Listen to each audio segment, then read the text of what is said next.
नमस्कार, आप देख रहे हैं जवाब तो देना पड़ेगा और आपके साथ में विजेंद्र सोलंकी। आप सोचिए जरा, सुप्रीम कोर्ट के पूर्व जज हेमंत गुप्ता, 16 अन्य जज उन्होंने सिग्नेचर किए हैं। पूर्व रो चीफ संजीव त्रिपाठी, एनआईए के पूर्व डायरेक्टर योगेंद्र चंद, इसके अलावा 123 रिटायर्ड ब्यूरोक्रेट्स, 14 पूर्व राजदूत, 133 पूर्व सैन्य अधिकारी शामिल। और जानते हैं दर्द क्या है? दर्द यह है कि क्यों इलेक्शन कमीशन को बार बार कांग्रेस और अपोजिशन कटघरे में लाकर खड़ा कर देती है। क्यों एक ऐसा नैरेटिव बनाया जाता है जो लोकतंत्र के लिए खतरनाक है? क्यों बार बार जोर जोर से चिल्लाया जाता है? क्यों प्रेस कॉन्फ्रेंस की जाती है? क्यों ऐसे सबूत दिए जाते हैं जिनको प्रमाणित करने के लिए खुद अपोजिशन तैयार नहीं होता? 272 रिटायर्ड जजों और ब्यूरोक्रेट्स ने राहुल गांधी के खिलाफ खुले तौर पर मोर्चा खोला। राहुल गांधी और कांग्रेस पर चुनाव आयोग को बदनाम करने का आरोप लगाते हुए देश के इन प्रमुख हस्तियों ने एक ओपन लेटर जारी किया है और इन प्रबुद्ध नागरिकों ने संवैधानिक संस्थाओं को बदनाम करने के प्रयासों की निंदा की और लिखा कि पहले राहुल गांधी ने भारतीय सेना की वीरता और उपलब्धियों पर सवाल उठाए, फिर संसद और उनके संवैधानिक अधिकारों को निशाना बनाया और अब चुनाव आयोग की साख और ईमानदारी पर सुनियोजित और साजिशपूर्ण हमले हो रहे हैं। क्या वाकई में बार बार हार के बाद इलेक्शन कमीशन पर वार करने के दौरान अब वो प्रबुद्धजन का तबका सामने आ चुका है जिन्होंने अलग अलग दौर में प्रशासनिक सेवा में रहते हुए देश की लोकतांत्रिक व्यवस्था को नजदीक से देखा और उसको मजबूत किया है? लेकिन आगे क्या? आज बात इसी मुद्दे पर।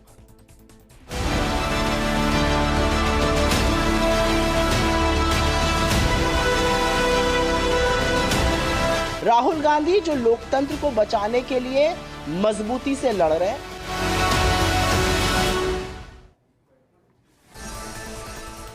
क्या वाकई में जो नैरेटिव सेट किया गया उससे अब आम जन से इतर प्रबुद्ध जन भी परेशान हैं और उनको ये चिंता सताने लगी है कि ये नैरेटिव देश के लिए खतरनाक है? इस पर बात करने के लिए हमारे साथ मौजूद हैं बीजेपी प्रवक्ता शैलेंद्र गुर्जर, कांग्रेस प्रवक्ता प्रतीक सिंह जी और रिटायर्ड आईएएस एके सिंह साहब। एके सिंह साहब, शुरुआत आपके साथ। भाई, ओपन लेटर से क्या होगा और क्या वाकई में ये एक संदेश है? क्योंकि मैं अपने आप को अचानक से वहां लेकर चला गया जहां 3 जजों ने ओपन प्रेस कॉन्फ्रेंस की थी और उसके बाद सवाल खड़े होने लगे थे। तो इस हिसाब से 272 का आंकड़ा तो बहुत ज्यादा है। ये चिंता की विषय, चिंता जो की जा रही है, इसका समाधान क्या है?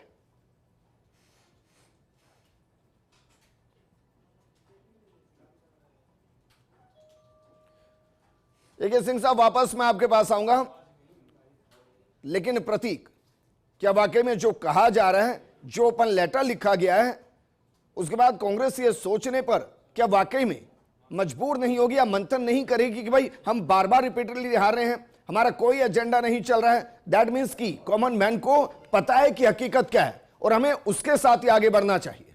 विजेंद्र भाई, महात्मा गांधी के कथन से शुरुआत करता हूँ। महात्मा गांधी जी ने कहा था कि पहले वे आप पे हंसेंगे, फिर वो आपके खिलाफ लड़ेंगे और अंत में फिर आप जीत जाएंगे। जो आपने अभी बात की थी वो बात की शुरुआत मैं कर देता हूँ। 2018 में 3 जो सुप्रीम कोर्ट के जज हैं उन्होंने एक प्रेस कॉन्फ्रेंस की थी। उस प्रेस कॉन्फ्रेंस में कहा था कि डेमोक्रेसी एट स्टेक। गलत तो नहीं कह रहा मैं? और जो लेटर की बात कर रहे हैं, मैं एक लेटर की और याद दिलाया तो 3 जून 2024 को कुछ पूर्व न्यायाधीशों ने, जिसमें मद्रास के भी थे और जगह के थे, उन्होंने एक पत्र लिखा था भारत के राष्ट्रपति, भारत के मुख्य न्यायाधीश और भारत के चुनाव आयोग को। और उसमें कहा था कि चुनावी लोकतंत्र की रक्षा करें, संविधान और कानून की रक्षा करें। चुनाव आयोग जो निष्पक्ष चुनाव नहीं करा पा रहा है। उसके बाद फिर आता हूँ, 26 अप्रैल 2022 को एक ओपन लेटर लिखा गया था। 172 लोगों के आसपास ने लेटर लिखा था प्राइम मिनिस्टर को और उसमें ये कहा गया था कि प्राइम मिनिस्टर जो है, call for the end to the politics of hate. जो हेट पॉलिटिक्स जो चल रही है भारत के अंदर, उसका अंत किया जाए। वो प्राइम मिनिस्टर को पत्र लिखा गया था। अब आप कह रहे हैं कि हम चुनाव आयोग के ऊपर सवाल उठा रहे हैं और वो गलत बात है। मैं आता हूं मॉडल कोड ऑफ कंडक्ट के ऊपर। सबसे पहले मॉडल कोड ऑफ कंडक्ट के अंदर पॉइंट नंबर 4 के ऊपर ये लिखा हुआ है कि कोई भी पॉलिटिकल पार्टी जो वोटर है उसको वोटिंग बूथ तक नहीं ला सकती, कोई संसाधन मुहैया नहीं कराएगी। गलत तो नहीं कह रहा मैं? सही कह रहा हूं? ये खबर है, ये आप 4 नवंबर 2000 25 special train ferry Bihar voters from Panipat, ये खबर। और बीजेपी के डिस्ट्रिक्ट दुष्यंत सिंह हैं और मेयर कोमल सिंह सैनी हैं जो फ्लैग ऑफ कर रहे हैं ट्रेन को, ये वहाँ ले जा रहे हैं। कहाँ से? पानीपत से बिहार। तो क्या चुनाव आयोग ने कोई संज्ञान लिया? नहीं लिया।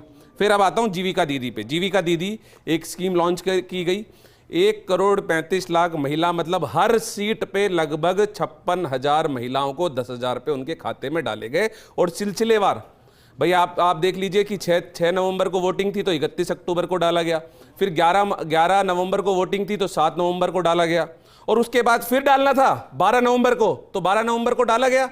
नहीं डाला गया, क्योंकि वोट ले लिए थे। फिर 14 नवंबर को भी प्रपोज था कि 14 नवंबर को डाले जाएंगे, तो डाला गया? नहीं डाला गया, क्योंकि वोट तो आ चुके थे पहले से ही। अब इसी सिलसिले में मैं एक और बताता हूँ। हमारी जब सरकार थी अक्टूबर 30, 2023 में, भाजपा ने गहलोत की गारंटियों को लेकर चुनाव आयोग से की शिकायत और कहा वोट के लिए जनता को दे रहे लालच। सिर्फ लालच का आरोप लगाया था, पैसे भी नहीं जा रहे थे। तो चुनाव आयोग ने क्या किया? एक्शन। निर्वाचन आयोग ने राजस्थान में कांग्रेस की 7 गारंटियों के विज्ञापन पे लगाई रोक, विज्ञापन पे ही रोक लगा दी। और यहां तो आप बताइए 1,35,00,000 महिलाओं के खाते में 10-10 हजार रुपए डाले जा रहे थे। चुनाव आयोग ने कुछ बोला? और आप 75 साल के इतिहास में, चुनावी इतिहास में आप बता दीजिए, फिर कभी भी ऐसा हुआ है क्या कि चुनाव आचार संहिता लगने के बाद सरकार ने किसी वोटर के अकाउंट में पैसे डाले हों? और फिर आपसे पूछ लेता हूं कि आने वाले समय, देखिए मैं भी एमसीसी को पूरा पढ़ चुका हूं, उसमें दरअसल क्या है कि जो ऑनगोइंग योजनाएं, जैसे आपने उस दिन डिबेट में क्या कहा कि सोशल रिफॉर्म की जो योजनाएं थी उनको भी रोक दिया गया, दिव्यांगजन को पैसा देना रोक दिया गया, वृद्ध जो है उनको पैसा देना रोक दिया जाए। कभी नहीं होता। नहीं रोका गया भाई, कभी नहीं होता। रोका गया पेंशन? नहीं, आप प्रमाण के साथ मुझे बताइए नहीं होता है। मैं आपको बजट प्रूफ आप बता दीजिए। बजट की महीने के मैं बता रहा हूं ना, मैं बता रहा हूं। नहीं, अरे हुआ है, ऐसे ही इस योजना के अंदर भी नहीं हुआ। इस योजना के अंदर भी महिला सशक्तिकरण की एक योजना थी जो आचार संहिता लगने से पहले जिसको एग्जीक्यूट किया गया। आप कह रहे हैं कि यहां पर जो सोशल सिक्योरिटी की जो पेंशन थी, विधवा पेंशन थी, वो नहीं रोका गया। मैं आपको चैलेंज करता हूं, आप मुझे बता देना।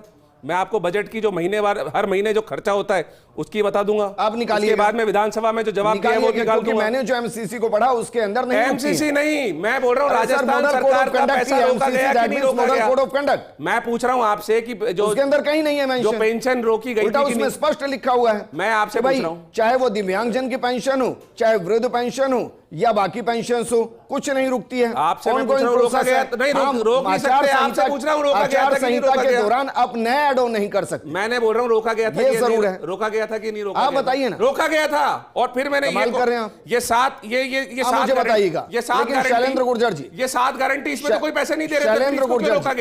शैलेंद्र गुर्जर जी, क्या वाकई में आपको लग रहा है कि अब वो प्रबुद्धजन जो शायद एसी रूम में बैठकर सिर्फ डिबेट देखते थे और वो चर्चा करते थे, वो रिएक्ट नहीं करते थे, आज उनको भी ये चिंता सताने लगी है कि भाई हमने एक लंबा दौर प्रशासनिक सेवाओं में दिया भारत की मजबूती के लिए? क्या इस लेटर को आप उसी मजबूती की दिशा में देख रहे हैं कि वो चिंता करते हुए ये व्यक्त करें कि भाई इसको रोका जाना चाहिए? देखिए, पूरी भारत की जनता के सामने क्लियर हो चुका है कि किस तरह से राहुल गांधी जी ने, कांग्रेस पार्टी के प्रवक्ताओं ने, वरिष्ठ नेताओं ने जो भारत की जनता को झूठ बोला, बिहार की जनता को झूठ बोला, वोट की चोरी हो रही है, सरकार चुराई जा रही है, उसका पर्दाफाश हो गया। आप देखिए, जो राहुल गांधी जी ने झूठ बोले थे, मैं आपको प्रत्यक्ष प्रमाण देता हूं। राहुल गांधी जी ने कहा था कि मल्टीपल वोट पड़े। कहां? हरियाणा की होडल विधानसभा के गुदराना गांव के में मकान नंबर 150 पर 67 वोट होने का आरोप लगाया था राहुल गांधी जी ने। जब इसकी हकीकत का पता लगाया गया तब पता लगा कि ये जो मकान है वो 1 एकड़ में बना हुआ है, जहां 3 पीढ़ियां रहती हैं, 200 सदस्य हैं, 150 वोटर है। आप बताइए, झूठा पकड़ा गया राहुल गांधी जी का। दूसरा झूठ, उन्होंने कहा होडल के मकान नंबर 265 में 501 वोटर होने का दावा किया गया। जब उसकी वास्तविक हकीकत मालूम पड़ी तो वो मकान नंबर 265 तो मिला नहीं। जब प्रॉपर्टी आईडी डाली गई, जब 2 जगह उस 265 का हवाला आया तो एक जगह खाली प्लॉट मिला, एक जगह छोटा मकान मिला। अब ये ब्राजीलियन गर्ल का एक मैटर उठा के लिया है राहुल गांधी जी। आप बताइए, मैं आपको बताता हूं कि सोनीपत के राई में जिन वोटर्स के नाम के सामने ब्राजील की मॉडल के फोटो बताए गए, वो गलती थी कि किसने उस फोटो को चेंज किया। ये वहां की जो महिलाएं हैं, चाहे वो पिंकी हो, चाहे मुनेश हो, पूनम हो, उनका सब वोटर आईडी कार्ड में कब हमारे फोटो बदल दिए गए, कब क्या रहा, हमें कोई जानकारी नहीं, हमने बार बार कहा उसको बदलो। तो उन्होंने आधार कार्ड से वोट दिए। तो राहुल गांधी जी ने जो झूठ बोला, जो फरेब किया और जो गुमराह करने का बिहार की जनता और भारत की जनता को काम किया, उसका तमाचा बिहार की जनता ने कांग्रेस पार्टी के वरिष्ठ नेता पे लगाने का काम किया है। आप बताइए, जब उनसे हलफनामा मांगा जाता है, जब वो चुप हो जाते हैं क्योंकि उनको मालूम है मुझे फिर मुझे अरे सुन लो यार, अब प्लीज कानून बताइए ना।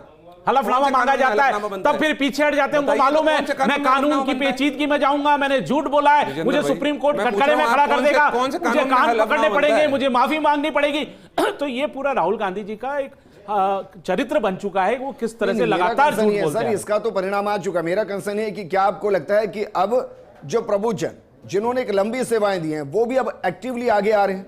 नहीं, बिल्कुल निश्चित तौर पर। देखिए, सच्चाई के साथ सब है, सत्य की जीत होती है। ये प्रबुद्ध और महत्वपूर्ण पदों पर बैठे हुए व्यक्तियों को जब उन्होंने स्टडी किया होगा कि एसआईआर का क्या परिणाम आ रहे हैं और एसआईआर किस तरह से चल रही है, जो शुद्धिकरण किया जा रहा है मतदाता सूची का, ताकि सटीक और योग पात्र उसमें रह सकें, अयोग्य पात्र उसमें से हटाए जा सकें, तो उनको लगा, उन्होंने जब स्टडी किया होगा, उसको देखा होगा चुनाव आयोग की समझ लेते हैं, क्योंकि हमारे साथ AK सिंह साहब रिटायर्ड आईएएस हैं और साथ जगरूप यादव जी रिटायर्ड आईएएस है, और जगरूप यादव जी ने कई इलेक्शंस को ग्राउंड पर कवर कराया है और वो बारीकियों को समझते हैं। लेकिन AK सिंह साहब, ये जो लेटर लिखे गए हैं सर, मंशा क्या है?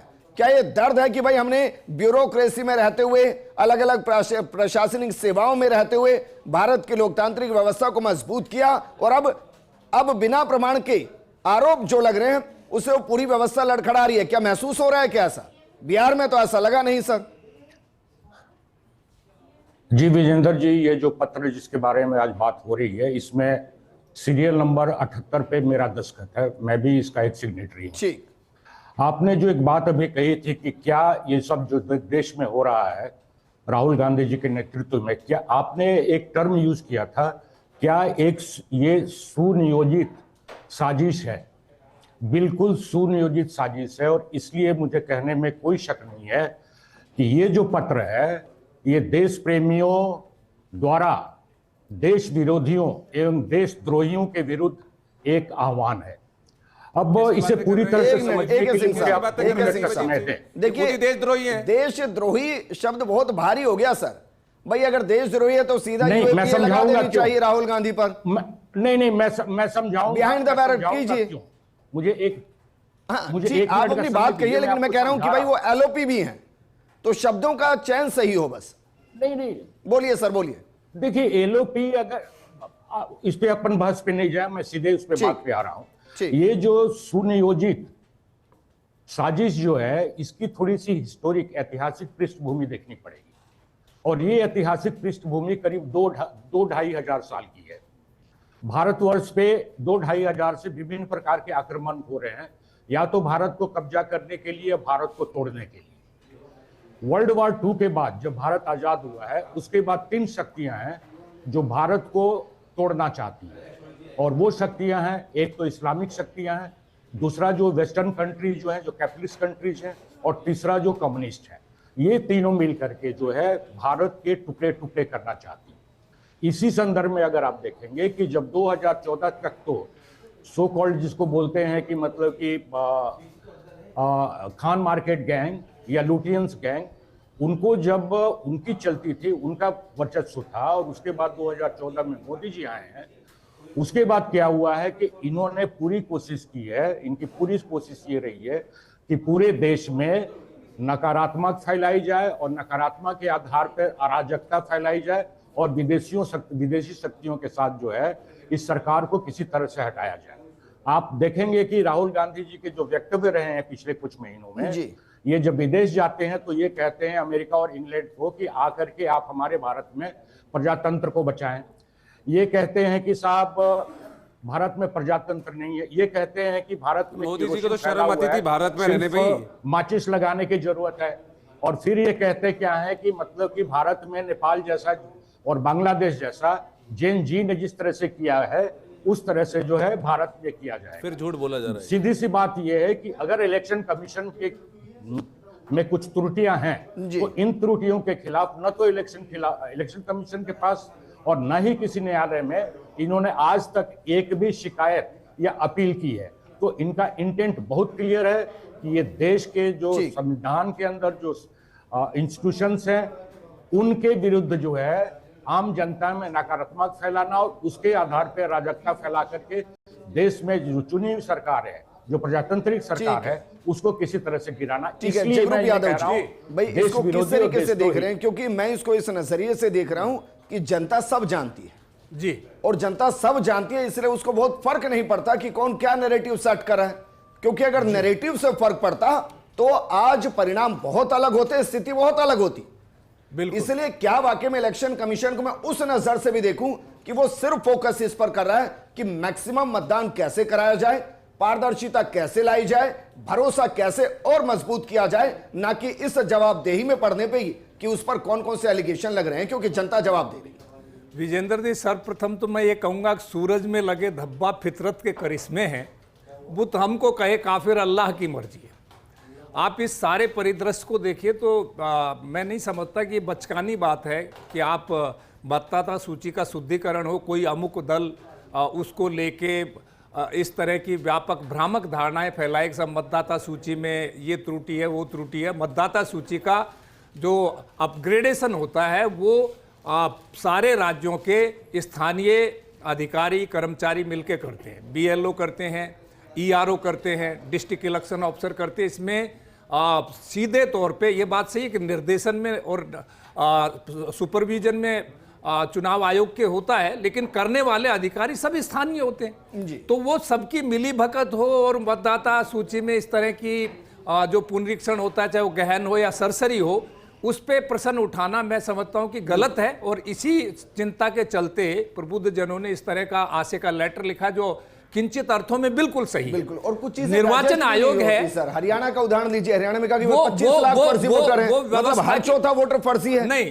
कैसे बच सकता है सबकी नजर से? मैं उसको भी कहना चाहूंगा, वो क्रियान्वयन की अगर त्रुटियां हैं तो उसके लिए आपको अपीलेट फॉर्म, अगर मान लीजिए कोई निर्वाचन में कोई गड़बड़ी हुई है तो आपको उसका एवेन्यू अवेलेबल है, आप अपील कर सकते हो, आप उसके मांग कर सकते हो। चुनाव आयोग में लिखित में शिकायत करोगे, सुओ मोटो कोई अखबार के ज्ञापनों से या कोई किसी के कहने से या टेलीविजन के विजुअल से इलेक्शन कमीशन और सुओ मोटो स्वतः प्रेरणा से संज्ञान ले, ये जरूरी नहीं है। ठीक है। और ये लेकिन जो जब भी लेटर लिखे जा रहे हैं, कोई शिकायत की जाती है तो निर्वाचन आयोग और सर ये जो लेटर लिखे जा रहे हैं जिनमें IB हैं, रो के पूर्व अधिकारी हैं, इसके अलावा ब्यूरोक्रेसी के पूर्व अधिकारी हैं, जुडिशरी के पूर्व अधिकारी हैं, इसको आप किस नजर से देख रहे हैं? बिल्कुल सही है, उन्होंने बिल्कुल सही कहा कि देखो जो हमारे संविधान के तहत जो संवैधानिक संस्थाएं, उनकी अगर आप पवित्रता पे, उनकी सैंक्टिटी पे प्रश्न उठाते हो तो आप ये फैब्रिक को नुकसान करते हो। ये जो ओवरऑल फैब्रिक है प्रजातंत्र का, उसमें सबकी कड़ियों से कड़ियां जुड़ी हुई हैं, उन पे प्रश्न नहीं उठा। अगर उनमें से कोई गलती करता है, मैं जिला निर्वाचन अधिकारी पदानुसांग के बतौर यदि मैं कोई गलती करता हूं तो मेरा ऑर्डर अपीलेबल है। आप निर्वाचन की जो सूचियों में शुद्धिकरण हो रहा है उसमें BLO, BLA अपने सारी पॉलिटिकल पार्टियां भी अपना BLA नियुक्त करती हैं, ब्लॉक लेवल असिस्टेंट जो BLO को सहयोग देता है। फिर आप चुनौती दे सकते हो नाम कटने पे भी, नाम जुड़ने पे भी। ये तो सर सबको ये सारा प्रक्रिया कांग्रेस को भी पता है, BJP को पता है, कॉमन मैन को भी पता है। ये सब बचकानी बातें। फिर ये नैरेटिव क्यों है? सवाल ये है, ये नैरेटिव गलत है। प्रतीक भाई, एक एक करके बार बार अलग अलग नैरेटिव सेट हुआ।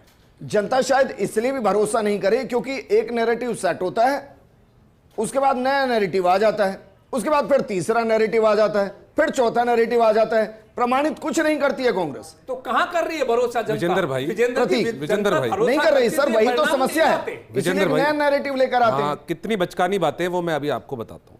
अभी लोकसभा का चुनाव हुआ था 2024 में, और मैंने खुद ने जो जयपुर ग्रामीण है उस विधानसभा की वोटर जो बूथ नंबर 137 है उसकी वोटिंग लिस्ट खंगाली।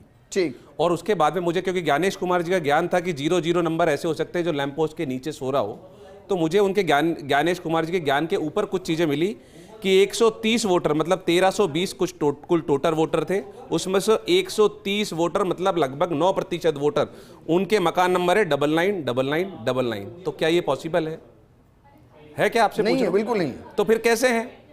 मैं बता रहा हूँ, ये लीजिए, ये वोटिंग चैनल लिस्ट है, पे मीडिया चैनल ये अरे वोटिंग लिस्ट बता रहा हूँ, कुछ नहीं आप पूछ रहा। इनके खिलाफ ये वोटिंग जाते लिस्ट ना, बता रहा हूँ। कोर्ट में जाइए, कोर्ट में जाइए, कोर्ट में जाइए, न्याय लीजिए। तो आप हमारे खिलाफ कोर्ट में चले जाइए, हंगामा खड़ा करने की गरज से फिर आप हमारे खिलाफ कोर्ट में चले जाइए ना। अगर हम गलत कह रहे हैं, ये बचकानी बातें कर रहे हैं, तो आप हमारे खिलाफ कोर्ट में चले जाइए। प्रतीक कुछ चीजें लॉजिकली बात करते तो फिर लॉजिकली बात कर रहा हूँ, मेरी बात सुनिए ना, ये लीजिए, जयपुर का मैं वोटिंग लिस्ट दिखा रहा हूँ, जयपुर में मैं कोई जेडीए बचकानी ने बातें नहीं करता हूँ। सुनिए ना भाई, जयपुर में आप मुझे बताइए, चलिए जयपुर में जो जेडीए अप्रूव्ड कॉलोनी है उनके तो एक नंबर है, और जो सोसाइटी पट्टे की कॉलोनियां हैं उनके जरा बताइए लीगल नंबर क्या है? तो आप मुझे ज्ञान दीजिए, डबल लाइन कौन सी जगह? कुछ भी डल जाता है भाई, और कुछ भी डलता है। चलिए आप और फिर दूसरा सवाल पूछता हूं, मुझे बताइए, एक आधार नंबर पे नंबर बता दीजिए, मैं माफी मांग लूंगा। एक आधार नंबर पे ये नंबर बता दीजिए, मकान number double line.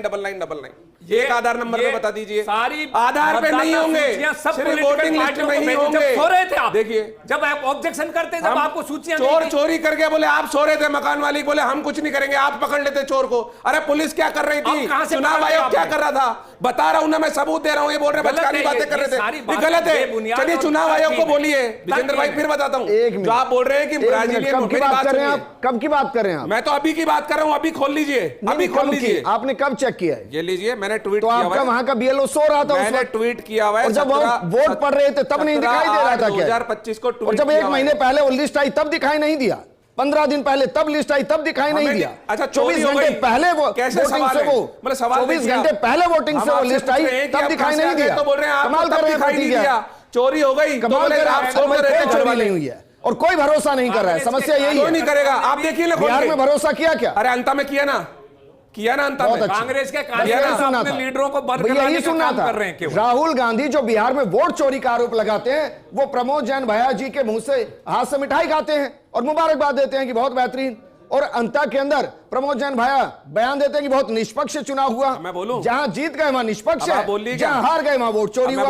AK Singh साहब, मैं बोलूं क्या? AK सिंह साहब, राधा मोहन जी बोल रहे हैं कि हम चाहते तो वोट चोरी कर लेते। कल सुनिए उनका ऑडियो, सिंह साहब उनका वीडियो देखिए, वो कह रहे हैं कि अगर हम चाहते तो वोट चोरी कर लेते। कि इलेक्शन कहा कि नहीं कहा उन्होंने, अगर हम चाहते वो तो हम वोट चोरी कर लेते। कहा है ये उन्होंने, आप उससे प्रूव होता है कि अगर वो चाहते तो वोट चोरी कर लेते। आप पूरा ऑडियो सुना दीजिए, यहाँ पे चैलेंज देता हूँ। अगर उन्होंने नहीं कहा तो मतलब आपने चाहा नहीं ना, आपके पास पूरा मैकेनिज्म है, राज्य क्यों दे पूरा दिया? मैकेनिज्म है ना, इसका मतलब वोट चोरी का। हिमाचल में कैसे जीत गए, वोट चोरी का पूरा मैकेनिज्म है, जीत गए, पूरा मैकेनिज्म है आपके पास जीत गए, जम्मू कश्मीर में कैसे जीत गए? कैसी इलॉजिकल बातें करते हैं आप। राहुल गांधी जी जांच कराइए ना, राहुल गांधी जी को वाकई ज्ञान पार्टी बोल रही है। अरे आपके पास ज्ञान दीजिए राहुल गांधी जी को, प्रतीक जी आपको जाना चाहिए, राहुल गांधी जी का सलाहकार होना चाहिए। आपके बीएलए सो रहे हैं, राजनीतिक हर राजनीतिक दल का बीएलए रहता है, एक बीएलओ के साथ कहीं मतदाता सूची में गड़बड़ी होती है या मतदान के समय आपने ऑब्जेक्शन उठाया नहीं उठाया, ये सिर्फ सड़कों पे चिल्लाएंगे, टीवियों पे चिल्लाएंगे, प्रेस कॉन्फ्रेंसेस करेंगे, और क्या अधिकारियों में कोई भी पूर्व चुनाव को गुमराह करने का काम नहीं था। एक भी पूर्व चुनाव आयुक्त नहीं है जिन्होंने साइन किए, तो एक भी पूर्व। आपने भी वोट चोरी कर लिया क्या? अंता में वोट चोरी करके ही बने हो क्या, या फर्जीवाड़ा हुआ क्या? वोट चोरी हुई है, इसलिए कम मार्जिन से जीते, नहीं तो ज्यादा मार्जिन से जीतते। वोट चोरी हुई है, कराइए जांच, नहीं कर सकते, कराइए जांच, कुछ नहीं किया जा सकता, कराइए जांच, कराइए ना जांच, ज्ञान की, हो गई है, उनके विचार की, उनके एक मिनट अब प्रतीक के बहस अंतहीन हो गई। जांच कराइए ना, उसी दिन हो गई, जिस दिन ये परिणाम जांच कराइए ना, जांच सुनिए, जिस दिन ये परिणाम जब मतदान हो रहा था उसके बाद जब खत्म हुआ उस दिन भी मैंने आपसे सवाल किया था, आपने कहा कि नहीं कोई शिकायत नहीं है। AK सिंह साहब, AK सिंह साहब जांच कराइए ना, क्यों जांच से भाग रहे हो? जांच से कोई फर्क नहीं पड़ रहा है। राधा मोहन जी बोल रहे हैं हम वोट चोरी करना चाहते तो कर लेते। मैं लगभग कि अगले इलेक्शन से पहले कोई और नैरेटिव होगा, उनके पास में, क्योंकि ये भी काम नहीं कर रहा है उनके पास वोट चोरी का, ये बता दिया कल उन्होंने। एक मिनट चैलेंज जी, एक मिनट भाई, चैलेंज जी सर, मुझे प्रोग्राम क्लोज करना है। एक मिनट चैलेंज, एक मिनट, पूरा मैकेनिज्म है, वोट चोरी करने का पूरा मैकेनिज्म बता दिया उन्होंने, और दोबारा जाके सुन लेना। भारत की जनता जब से राहुल गांधी जी 2013 में उन्होंने कमान संभाली कांग्रेस पार्टी की, तब से लगातार राधा मोहन जी तो बोल रहे थे बीजेपी के मुंह पे तमाचा मारा करारा, और राधा मोहन जी तो कल बोल रहे थे जनता की जनता ने बीजेपी के ऊपर करारा तमाचा मारा है। आप एक किस मिनट, बेतुकी एक बातें मिनट, करते हैं? एक सिंह साहब, ऐसे लीजिए, एक लॉजिकल ऐसे बात नहीं, करें। ऐसे नहीं। अरे लॉजिकल बात करो, लॉजिकल बातें कोई कर रहा हूं, लॉजिकल नहीं है। आप जाके एक मिनट चलें, नेताओं के भाषण नहीं सुनते हो। प्रतीक, एक मिनट भाई। अपने भाषण सुनिया करें, नेताओं के भाषण सुनिए प्रतीक, आप एक पहले। मिनट। AK सिंह साहब, मुझे प्रोग्राम क्लोज करना है। क्या मैं ये मानूं कि बहुत ज्यादा फर्क नहीं पड़ना है सर? अगले 6 महीने के बाद एक नया नैरेटिव, एक नया सब्जेक्ट होगा, एक नए आधार के साथ हो सकता है पोजीशन हो और इसको भी मुद्दे को भूल जाए, बिल्कुल वैसे ही जैसे ईवीएम को भूल गई, बिल्कुल वैसे ही जैसे आरक्षण के इशू को भूल गई, नहीं, ईवीएम बिल्कुल पे सबसे ऐसे ही, पहला सवाल बीजेपी बिल्कुल के ऐसे ही नेताओं जो ने उठाया था, टेम्परिंग के आप मुद्दे को बरगलाइए भूल मत अपनी डिबेट गई। में। अगले 6 महीने बाद सबसे एक नया पहला इशू सवाल होगा। जीवीएल नरसिम्हा ने उठाया था ईवीएम पे, और लालकृष्ण आपने- आडवाणी ने उनकी किताब के अंदर आपने वहां बिल्कुल- प्रस्तावना लिखी आपने- थी। तो आप झूठ मत बोलिए इस बात को। प्रत्येक जरा चुप रहो, प्रत्येक जरा आप चुप मुझे रहो। मत समझाओ कि चुप रहो। देखिए आपने बिल्कुल साहब प्रतीक सही कह रहे हैं सर, मत बदतमीज समझाओ आदमी हो किसी गए। को, लेटर से कुछ नहीं हो रहा, कोई नहीं समझ रहा। अरे जो वो मोदी एक की नए फोटो एजेंडे के साथ आएंगे। ट्विटर हैंडल चलाते हैं, उनसे सीखने की जरूरत नहीं है। इनके ट्विटर हैंडल पे देखिए- चला जाना, मोदी के साथ फोटो लगी हुई है। देखिए विजेंद्र जी, आपने बिल्कुल सही बात बोली है कि अब कोई नया नैरेटिव होगा इनका। देखिए आप 2014 के बाद इन्होंने क्या चलाया? सबसे पहले अवार्ड वापसी की, देश में स्वतंत्रता की आजादी नहीं है। फिर इन्होंने जीएसटी के खिलाफ चलाया, फिर इन्होंने आधार कार्ड के खिलाफ चलाया, फिर इन्होंने सीए आधार के कार्ड तो खिलाफ हम ही लेके आए थे, आप चलाया। अपनी नॉलेज को दुरुस्त करिए। हिंदुस्तान के मुसलमानों के बीच में मत बोलो, हिंदुस्तान के मुसलमानों का नागरिकता चली जाएगी। तो सुप्रीम कोर्ट के जजों को भी हम लेकर के आए थे। ईवीएम भी आप लेकर आए थे, जिसको आप हटाने की बात करें। ईवीएम भी कोई बीजेपी नहीं लेके आई, आप ही लेके आए थे भाई। सवाल किसने उठाया था? सबसे आप ही पहले लेके आए थे। सवाल किसने उठाया था? शुक्रिया बताइए। हमारे साथ किसने जुड़ने के सवाल- लिए, शैलेंद्र जी, प्रतीक जी, AK सिंह साहब, जगरूप यादव जी, शुक्रिया। देश सब जानता है, और जिनको लगता है ना कि हमारी डेमोक्रेसी नैरेटिव के साथ चलती है, नहीं, वो जमीनी हकीकत के साथ चलती है और उनको पता है कि क्या हो रहा है। इसलिए आप सोचिए कितने नैरेटिव आए, लेकिन जनता ने सिर्फ खुद पर भरोसा किया, देश के लोकतांत्रिक व्यवस्था को पर भरोसा किया, और इसीलिए भारत मजबूती से आगे बढ़ रहा है बिना किसी नैरेटिव में फंसे, और आगे भी ऐसे ही रहेगा। लेकिन सवाल यह कि अब इससे अगला नैरेटिव क्या होगा, क्योंकि हर बार एक नया नैरेटिव जो वाकई में लोकतांत्रिक व्यवस्था को कमजोर करने की सोच के साथ होता है, हालांकि उससे लोकतांत्रिक व्यवस्था कमजोर ना हो रही है ना होगी। इस प्रोग्राम में फिलहाल इतना ही। नमस्कार।